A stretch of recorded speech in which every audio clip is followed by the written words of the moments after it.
Good morning, you're very welcome back. Now, last night on The Tonight Show, presidential candidates Jim Gavin, Catherine Connolly and Heather Humphreys, well, they faced off on their first TV debate of the election. And here to break down the key moments are editor of the Journal.ie Sinead O'Carroll, Ireland Thinks founder Kevin Cunningham, and Newstalk's Andrea Gilligan. Thank you all so much for being here. Kevin's just back from the Ryder Cup, and he's like, well, I went from the Ryder Cup to the most exciting debate in the world. It was just as exciting, wasn't it, Kevin? Well, no, look, it was interesting. It was interesting to see. Can we just talk about Roy McIlroy and Shane Lowry instead? No, he has to talk about this. Okay. Go on. Like, we could just go and ask you, we'll do winners and losers at the very end. We'll talk about what they went through first of all. The first thing that they went to was arming Europe. The triple lock was the first thing that was kind of discussed amongst all the candidates that Kieran put to them. Sinead. Yeah, which was probably a welcome first question for Jim Gavin. Jim Gavin hasn't had a huge amount of energy to his campaign. People have wondered, we don't know him. Even people who are GA people didn't really know him. And, you know, can we see a bit of like pep in his step and a bit of charisma and a bit of personality? And I thought, like, oh, he's brought something to this debate, especially because he was the first to interject. He interjected on Catherine Connolly, and it's somewhere where he's quite comfortable in answering. Yeah. Catherine Connolly on the opposite side wasn't as comfortable, but actually that kind of gave a false narrative of how the day would go, because Catherine improved as the hour and a half went on, and Jim Gavin probably like flattened a little bit. But we probably didn't hear anything new. Like, we had already heard that Jim Gavin holds the government position on the triple lock, so that we can in his a former member of the Defence Forces, of course. Yeah, so we can continue to send peacekeepers places without a UN. Catherine Connolly was a little bit confused, given that she kept saying that the US had vetoed things, but obviously that kind of plays into the answer that Jim Gavin was given. And Heather Humphreys then was kind of quiet and nervous throughout, and particularly in the first couple of questions. Andrea, what did you take out of that first talk on the arming Europe and the Ireland's triple lock? Yeah, I think it definitely was a question that was going to suit Jim Gavin, and for me, Jim Gavin had the most to lose and the most to gain in last night's presidential debate. It's the first time he's ever participated really in a political televised. Well, it is the first time he's ever participated in a TV debate around the presidential election. So he had the most to convince the public of, and, you know, the greatest opportunity, I suppose, for potential slip-up to come. So a perfect first question for him. Perfect first question for Jim Gavin. How did he do on it? It's the only time, I think, from memory of the whole hour and 15 minutes that there was really, if you want to say, any go at any of the candidates as such, that Jim Gavin accused Catherine Connolly that if her policies come into effect, if she's elected president, you know, that there would be no peacekeepers sent out on UN missions. And I think that seemed to be nearly possibly one of the only, if you want to say, tetchy exchanges throughout the entire hour and 15 minutes. Look, I thought Jim Gavin did pretty well on that question. I think he kind of tried to take a little bit more of a backseat throughout the rest of the debate. I think he found it difficult at times to separate himself from being the Fianna Fáil candidate and having to answer questions around Fianna Fáil policy. He seemed to be a little bit, I thought, at odds with that at times. That was something that I think proved a difficulty for Heather Humphreys as well throughout the entire debate, was that she had to consistently answer questions around government performance and her time in government as well over the course of a decade. And something that happened at the very start was, of course, Catherine Connolly came in Os Gaeilge straight away, gave us a lovely little bit of an intro, and then Jim said, Harriet, how's it going? And then Heather was like left there going, and it was she laid down, it was subtle, Kevin, but it was a very interesting thing to do, because obviously Heather doesn't speak Irish. It was, and people have commented on the fact that Catherine Connolly has Irish and the other two candidates don't. I think, and what is interesting, I think, about this debate more generally is that how little of it was personalised compared to previous presidential debates, where we'd often focus on sometimes family members of candidates or their finances or corruption aspects. This was much more policy heavy, and I think the candidates actually wanted that as well, especially Jim Gavin and Catherine Connolly, who both continued to kind of bring the conversation back towards international politics and international policy. It's a difference, and I think it kind of reflects almost Michael D's presidency. He's kind of evolved the presidency in some respect into a position where they're taking these big positions on these things because we understand their values. Is that interesting when it's a head of state who's they're kind not of like make these a moralistic head of state who has no influence on policy? No, but they do have... I mean, there is a thing about soft power and the extent to which they can influence the public, which then influences the government on things more generally. But also, when it comes to international issues, it's very interesting that they're doing that. In some respect, you know, the president constitutionally can't leave the country without, you know, the government themselves allowing them to do so. So if there is this massive difference between the president and the government, it does create a lot of tension, especially on international issues. The presidency can be a diplomatic tool, so we have to get to know how these people deal with answers to these questions, like how knowledgeable they are, what have...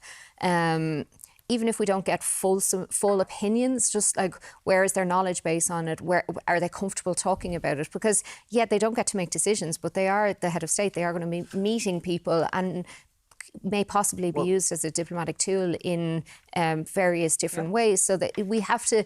It's interesting because they kept using like the buzzwords, leadership, united, you know, lack of division. All of these things were coming up.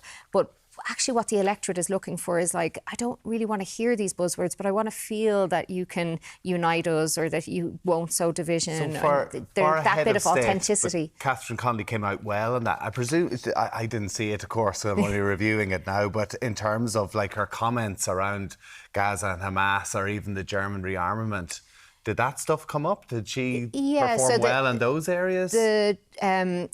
Probably one of her weaker areas was around answering the questions around what she had said about Germans' because she would armament. have to meet German She continued heads of state to on that. mention the military-industrial complex and probably said it 4 to 5 times, which was probably 3 to 4 too many times. So was very comfortable. She probably has the most experience even just in that studio and answering questions from presenters and obviously, you know, just having that much doll time. So she was comfortable answering things, but there would definitely be people, I think, who wouldn't be fully convinced on her answers around some of those issues. So just to let people know, there was arming Europe, kind of asylum direct provision, Gaza and the US military, housing. Like these are kind of the main topics that we had last night. It was very international, Kevin. Yeah, no, it was very international. I think that is the thing, that Catherine Connolly, in some sense, was in a position where much more comfortable to her. She's talking about the sorts of issues she's been talking about for a long time and in a public context and debating them and that sort of stuff. Whereas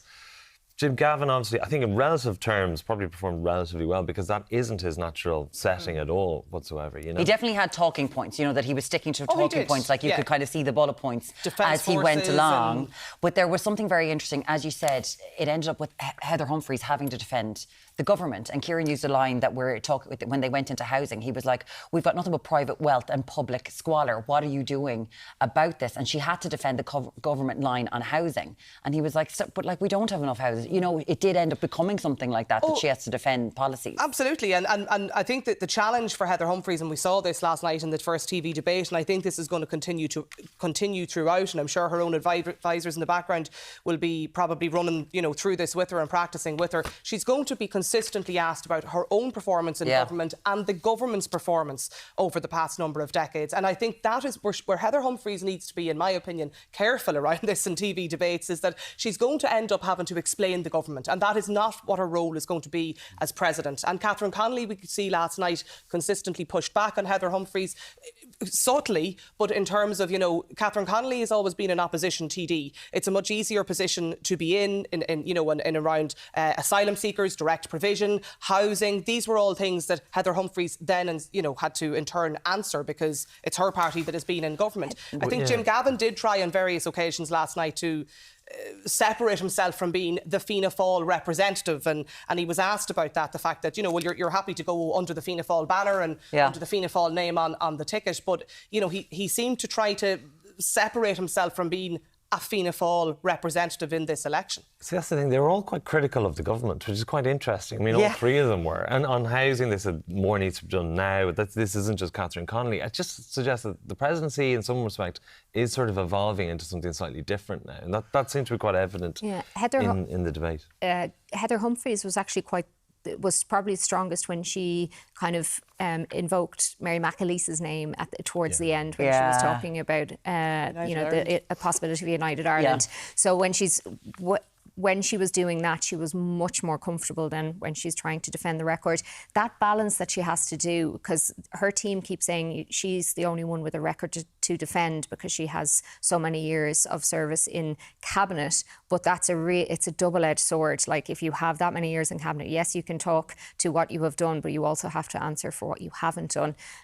Jim Gavin then, kept saying that he was going to be independent, which previously you would get away with in a presidential election, because presidential elections have often taken the party politics out of it. Like when Michael D. Higgins was running for Labour, Eamon Gilmore at the time, the leader, was like, we step back now, we step away from this. Whereas Micheál Martin obviously hasn't done that with Jim Gavin because he needs a little bit of hand-holding. But now Jim Gavin has to set himself up as, I'm independent, which is very difficult because Catherine Connolly is going to keep reminding everyone, this is FFG beside me here. This is Fine Gael, Fianna Fáil beside me.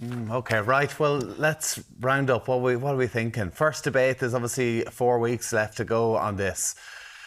Andrea, I don't think there was any clear winner last night, but I think the candidate who would be most pleased with their performance is Catherine Connolly. I thought she came across, I thought she had lots of speaking time. I thought she came across, her answers I thought were considered and thoughtful.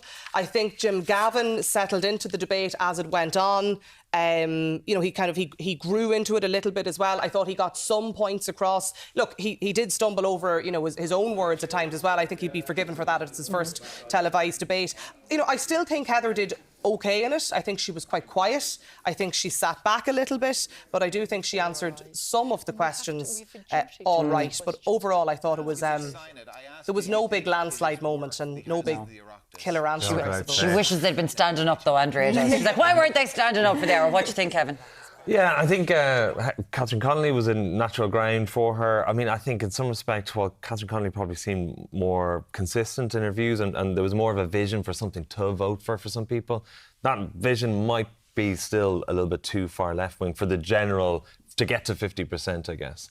I think Jim Gavin did, probably was the weakest perhaps, but that's probably what you should expect given what he's dealing with there. Yeah, he's obviously not used to that. Heather Humphreys was fine. She had to backtrack on a couple of things, and Gaza I thought was the most interesting thing when she talked about how the Occupied Territories Bill wasn't really necessary at one point, and then she backtracked in the other direction. Yeah, on that. she I thought that was did, the biggest thing, really, slip up, but she did change that. So, and it was all a reflection, I thought, of this whole thing that now the president is now someone who's actively going to criticise the government. And that seems to be set in stone across all three candidates. What do you think, Sinead? I think there was no slip-ups, and with over 3.5 weeks to go, I think that's what the candidates will want. They'll want to be the last person standing when we're finished. Yeah, this very long campaign. Very long campaign. Sinead's like, bed in, everybody. Exactly. There's more to come. Well, listen, the three of you are going to still hang around. We're going to go through the morning's newspapers in a few minutes. Thank you for that. We probably should have played more clips of the actual debate rather than just chatting here. But anyway. Let us know what you think. 0896 111 111. Who do you think came out on top on that? Yes, and you can actually listen to it as a podcast or you can listen to it on Virgin Media Play. We'll be back with you very shortly on Ireland AM.